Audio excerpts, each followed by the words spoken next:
What's going on, everybody? Jim Tucker here. Tucker Talks Turf. And today we're talking lips and we're talking edges. One of the adversities at Tiger Field here is that we have some spots where we have quite a lip. And we inherited most of those spots. But how do lips happen? Oftentimes, a lip is going to occur where the grass edge kind of flattens out and comes up because we're dragging and casting dirt into the grass. And it feels like that's what has happened here at Tiger Field over time.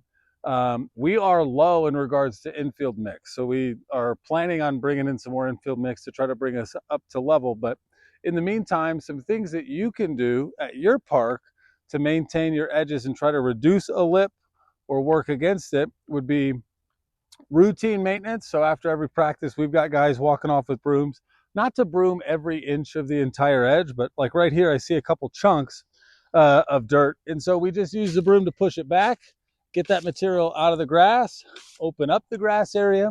That's one way. A backpack blower or a blower of any sort could help you move some of those bigger pieces or chunks of dirt. A more aggressive measure, if you have a lip that's already established, and a method we've used to knock down some of our spots, would be hosing it, using a water to hose the water out or wash it out of the edge is another way.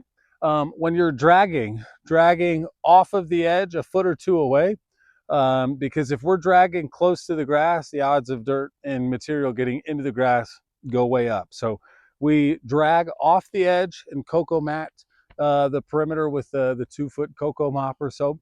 And when we're looking at trying to reduce the edge, the best way to reduce an edge or eliminate one is to not have one in the first place. And so if you have a more aggressive lip, one of the options you could do would be to sod cut it, roll it up, and take some of the material out to take your grass down to level.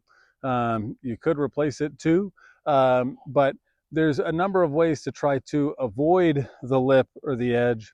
What we do routinely is broom and use the blower. We have every so often, every few weeks, a couple times a year, handful of times a year, we'll bring our bigger hose out, attach it, hook it up, and spray and wash out the edges as much as we can. And we've been able to knock them down a little bit. And now we're in a good spot because we've cut in on the edge to try to bring our baseline edge to spec off of the base post.